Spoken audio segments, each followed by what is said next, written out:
The screen went dark. For a few violent seconds, one of Russia's most valuable eyes on the battlefield was still there, sweeping the sky, feeding the network, guarding the sector. Then the feed vanished. What looked like just another strip of trees at the edge of open ground became a fire line, and a radar built to detect aircraft, missiles, and drones was itself detected, fixed, and struck before its crew could save it. This was the kind of position that was supposed to survive. Somewhere behind the forward trench belts, beyond the shattered villages and cratered farm roads, a Russian radar unit had been pushed into a narrow treeline for concealment. Not deep in a hardened bunker, not standing alone in an open field, hidden under branches, netting, and layered camouflage, close enough to support air defense and battlefield surveillance, far enough from the contact line to avoid routine small arms fire and casual observation. The terrain mattered. Southern and eastern Ukraine are full of long shelter belts, tree rows, irrigation cuts, dirt tracks, and low agricultural ridgelines. On a map, those treelines look minor. In combat, they become everything. They hide launchers, relay nodes, generators, command vehicles, repair teams, and radars. They break line of sight. They absorb thermal clutter. They complicate targeting. They let a force disappear without really moving. And that was the objective. The Russian system in that treeline was not there to be seen. It was there to see first. Its job was simple in theory and deadly in practice. Detect incoming threats, cue defensive fires, feed a wider air defense picture, and help hold part of the sky, close the Ukrainian aircraft, missiles, and drones. If it stayed alive, Russian units beneath that protective umbrella could maneuver with far more confidence. If it died, a hole opened. Not always a massive hole, not always for long, but long enough for something else to come through. That was what was supposed to happen on paper. What happened instead was far worse for the side hiding in the trees. A key radar is not just a vehicle with an antenna. It is timing. It is warning. It is confidence translated into seconds. Russian doctrine depends heavily on layered sensing, long-range surveillance radars, shorter-range engagement radars, electronic warfare support, and command relays that tie the picture together. Even when launchers are dispersed, even when batteries are fragmented by losses, a functioning radar still gives coherence to defense. It tells crews where to look, when to power up, when to shut down, when to hold fire, when to engage. It reduces panic. It prevents waste. It turns scattered weapons into a system. That is why these radars are high-value targets. They are dangerous not because they explode on impact, but because they make everything around them more lethal. A radar tucked into a treeline can help expose attack drones before they reach a depot. It can warn of fixed-wing strikes. It can contribute to tracking rockets and cruise missiles. It can help shape a local no-fly zone over the most contested ground. And in this war, where cheap drones and expensive air defense systems are locked in a brutal contest of adaptation, the side that sees first often survives first. That made the target formidable, but it also made it predictable. Because the more important a radar becomes, the more it must emit, the more it must relocate, the more support vehicles it needs, and the more signatures it leaks. Thermal, electronic, visual, procedural. The very system that protects the network becomes a lighthouse for anyone patient enough to watch. And that was the hidden weakness. The treeline offered concealment. It did not offer invisibility. Russian crews understood the obvious threats. They feared long-range precision fire, anti-radiation attacks, loitering munitions, and observation from above. So they adapted the way many units in this war have adapted: disperse, camouflage, reduce movement by daylight, keeping missions disciplined, build decoys, keep vehicles under trees, and trust the clutter. For a while, that works. But concealment inside a treeline creates a trap of its own. Radars need power. Power means generators or engine signatures. They need angles for the antenna. That means gaps in canopy, lanes, or edges of cover. They need access tracks for deployment and withdrawal. That means churned soil, tire patterns, broken branches, fresh cuts, disturbed foliage. They need communication with the rest of the air defense web. That means repeated vehicle movement, cable runs, escorts, and routine. And routine is fatal when the enemy is watching with drones. This is where the war has changed. A treeline once had men from pilots flying at hundreds of knots. Now it is examined by drones moving slow enough to linger, low enough to notice shape, shadow, and heat, cheap enough to be risked, numerous enough to return again and again until doubt becomes confirmation. The Russian crew may have believed the trees broke the kill chain, but what they did not know was that the kill chain no longer needed a clean look. It only needed fragments, a glint through leaves, a mass silhouette at dusk, an unusual vehicle footprint, a burst of electronic activity, a pause in a dirt lane where no truck should stop, a pattern repeated over hours. That was only the beginning. The first drone was probably not the one that killed anything. It may have been a small reconnaissance quadcopter pushed forward from a Ukrainian team several kilometers away, or a fixed-wing surveillance drone orbiting beyond direct fire range, using altitude and standoff rather than speed. Its task was not heroic. It was methodical. Scan the treelines. Compare them against what was there yesterday. Look for fresh camouflage. Look for park support trucks. Look for a vehicle sitting too deep for transport, but too exposed for storage. From high above, a treeline is never just green. It is interruption, geometry, disturbance, small angles that do not belong in nature. Maybe the first pass found nothing decisive. A suspicious clearing, a thermal bloom, tracks cutting in and out of the same strip of cover. Not enough for a strike. Not yet. So the Ukrainians did what experienced drone teams do. They came back, hours later, maybe under different light, maybe with a second platform, the pattern sharpened. A vehicle-length shadow under netting, a support truck offset nearby, a narrow slice of canopy cut just enough to let a radar see through. Suddenly, the treeline stopped looking like vegetation and started looking like a concealed site. Still, suspicion is not targeting. To kill something that valuable, they needed more than shape. They needed proof. And proof often requires forcing the enemy to react. This is where system versus system warfare becomes psychological. A hidden radar is most secure when silent. The moment it radiates, it risks exposure. But a silent radar is also a half-blind radar, especially in a sector under constant drone pressure. So, Ukrainian operators likely raise the pressure just enough to create a dilemma. A drone appears at the edge of the defended zone.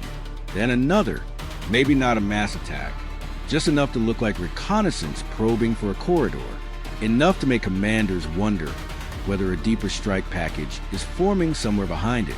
Do you stay dark and risk being surprised? Or do you switch on and reveal yourself? That decision can take seconds. In war, seconds are enough. Once the radar emitted, even briefly, the battlefield changed. Ukrainian electronic surveillance, drone observers, or other supporting sensors no longer had to guess which patch of trees was suspicious. They had a bearing, a location box, a node in the network lighting up exactly where the visual clues already pointed. The breakthrough, however, was an illusion if taken alone. Russian crews know they are hunted. Once they radiate, they often shut down, shift position, or prepare to displace. Some crews rehearse this relentlessly. Emit, scan, shut off, move. Survive the first detection. Deny the follow-on strike. So the Ukrainians had to move faster than doctrine. Not just detect. Fix. Not just fix. Finish. By then, the situation had already changed again. The drone overhead was no longer searching. It was marking time. Every second mattered now. If the radar crew sensed exposure, they could collapse the mast, cut cables, start engines, and move deeper along the tree lane or out towards secondary site. Even a partial displacement could be enough to spoil a precision strike. A weapon arriving 60 seconds late can hit burned earth and broken branches instead of a live target. So the strike had to be immediate or near immediate. This is where Ukraine has repeatedly shown one of its most dangerous strengths in the war: the compression of the kill chain. Spot with drones. Confirm with multiple means. Hand off coordinates. Strike fast by loitering munition, guided rocket, artillery corrected in flight, or another drone already waiting in the stack. The exact weapon matters less than the sequence. Detection became location. Location became authorization. Authorization became attack. Down at ground level, inside that treeline, the Russian crew would have felt the shift before they fully understood it. The radio traffic changes. Nearby escorts look up. The instinct to move arrives before the order. Engines turn over. Men run between vehicles. Somebody is shouting about shutting down. Somebody else is trying to preserve the feed for just a few seconds longer, because turning off the radar too soon could expose the wider battery to another threat. That hesitation is where systems die, because a key radar is not a cheap drone team with backpacks and motorcycles. It is bulk, metal, power units, discipline, procedures, and dependency. It cannot vanish instantly, and that meant it was still there when the attack came in. Russian defenses were not passive. If a strike drone was used, there may have been small arms fire ripping upward through leaves, tracer cutting into the canopy, electronic warfare trying to jam a control link or satellite navigation, nearby guns attempting to put a curtain of fire into the approach lane. If artillery was coming, the only answer was motion, violent, immediate displacement. But another defensive layer was waiting to fail. Treeline's compress movement. Vehicles cannot scatter in every direction. They are channeled by trunks, ditches, roots, netting, and each other. A site chosen for concealment becomes a bottleneck during escape. One truck reversing badly, one cable snagged, one generator not disconnected fast enough, one vehicle nose pointed the wrong way on a narrow track. That is all it takes to turn orderly withdrawal into a traffic not under observation. And observation was the real killer. The drone above could correct. If the first impact missed slightly, the second would not need to. If the initial blast disabled the radar, but did not destroy support equipment, follow-up fire could finish the site. If the crew abandoned one vehicle and ran for the trees, the larger mission still stood. Blind the sector, wreck the equipment, force the system offline. That is the brutal arithmetic of modern drone warfare. Survival is no longer just about armor or camouflage. It is about whether the enemy can keep eyes on you between the first mistake and the first explosion. What looked like a narrow escape often becomes a delayed death. Then the Treeline erupted, not with a broad, theatrical blast of cinema, but with the ugly violence of real battlefield destruction. A strike punches through branches. The first impact throws dirt, splinters, and fragments through concealment that was supposed to save the site. A vehicle catches fire unevenly. Black smoke starts low, then climbs. Secondary detonations snap from inside the position. Fuel, stored ammunition for escorting elements, tires, electronics, maybe the generator itself. The radar antenna is still raised, becomes a silhouette for half a second, and then a twisted shape inside smoke. This is the moment the battlefield flips. For the Russian unit, the mission is no longer air picture management. It is survival, casualty evacuation, salvage if possible, communication if possible, denial if possible. For the Ukrainians, the strike is no longer just about one piece of hardware. It is about the opening created by its destruction. Because once that radar goes down, even temporarily, uncertainty spreads outward. Nearby air defense units lose part of their awareness. Commanders become cautious. Launchers may hold fire longer. Other radars may be forced to emit more often to compensate, exposing themselves in turn. Drone routes that were too risky an hour earlier suddenly become feasible. Follow-on reconnaissance pushes deeper. Additional targets appear. Launchers, ammunition points. Command vehicles, jammers. Logistics parked too close to the sensor they thought would protect them. One kill can unbalance a wider sector.